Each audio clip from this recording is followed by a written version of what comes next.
प्रभु यीशु मसीह के अतुल्य और महिमामय नाम में आज दिनांक 19 जून दिन सोमवार को हम सब श्रोताओं का स्वागत करते हैं।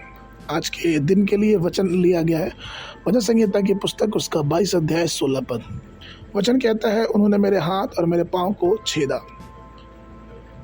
प्रियो, इस्राएल में दासों के लिए विशिष्ट नियम और कानून थे, अर्थात गुलामों के लिए। यदि वह गुलाम इब्रानी होता तो उसे 6 वर्ष तक अपने स्वामी की सेवा करनी पड़ती और फिर उसे स्वतंत्र करना पड़ता था। और यदि वह विवाहित गुलाम होता तो उसकी पत्नी सहित उसे मुक्त करना पड़ता। उसके पास वह मुक्ति मिल जाती 6 वर्ष के बाद, और 6 वर्ष के बाद वो कहीं भी किसी प्रकार का व्यापार कर सकता था, किसी भी काम धंधे में शामिल हो सकता था। परंतु यदि वह दास अपने स्वामी और उसके घराने की सेवा करना चाहता हो या फिर उससे अधिक प्रेम करता हो तो वह स्वयं इस बात को उस स्वामी से कहेगा, और तब इस्राएल के लोगों की व्यवस्था के अनुसार वो स्वामी उस अपने गुलाम को न्यायियों के पास ले जाएगा और उनके पास बैठ के उस गुलाम के कान को सुतरी के समान छेदा जाएगा।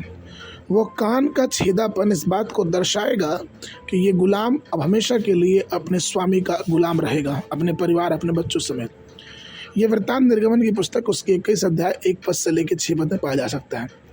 इसलिए यदि ऐसा कोई दास दिखे जिसके कान छीदे हों तो हम ये जान जाए कि यह व्यक्ति अपने स्वामी के प्रति, उनके प्रेम के प्रति अपनी स्वतंत्रता को अस्वीकार करके अपने जीवन को अपने स्वामी के लिए समर्पित कर दिया। ठीक इसी प्रकार से प्रभु यीशु मसीह ने हमारे लिए दास का रूप धारण किया। दास की तरह उन्होंने अपने शिष्यों के पांव धोए। पवित्र शास्त्र कहता है फिलिपियों की पत्री उसका 2 अध्याय 6 और 7 पद में कि प्रभु यीशु ने परमेश्वर के स्वरूप में भी होकर अपने आप को परमेश्वर न समझा, परंतु दास का रूप धारण करके और मनुष्य की समानता में आकर अपने आप को शून्य बनाया। उसकी ओर दृष्टि करें जिसने हमारे लिए दास का रूप धारण किया। इस्राएल में केवल एक ही दास का कान छिदवा जाता था जो अपने स्वामी के साथ रहना चाहता था। दाऊद कहता है भजन में कि उसने मेरे हाथों और पैरों को छेद दिया। दाऊद ये भविष्यवाणी करता है कि यीशु मसीह जब इस दुनिया में आएंगे तो उनके हाथों और पाँव को कीलों से छेदा जाएगा। यहाँ तक कि लुक्का उसके 24:40 में थोमा ने भी यीशु मसीह से ये मांग की कि उसके हाथों को वो जो छिदा हुआ वो देखना चाहता है, और ये बताता है कि थोमा ने देख के विश्वास किया।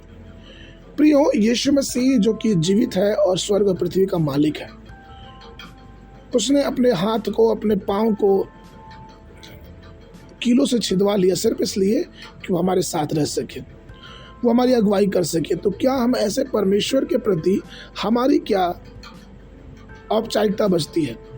क्या हम अपने आप को, अपने जीवन को उस परमेश्वर के हाथ में नहीं दे सकते जिसने अपनी असीम कृपा करके अपने हाथ को छिदवा दिया, अपने पाँव को कीलों से छिदवा दिया, और इस प्रेम के आधार पे हम उसकी कल्पना भी नहीं कर सकते जिस प्रेम को परमेश्वर हमारे प्रति दर्शाया है।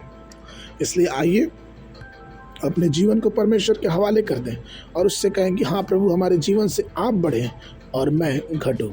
आज के मनन के लिए इब्रानियों की पुस्तक उसका 2 अध्याय 15 पद, और जो मृत्यु के भय के मारे जीवन भर दासत्व में थे उन्हें छुड़ाओ।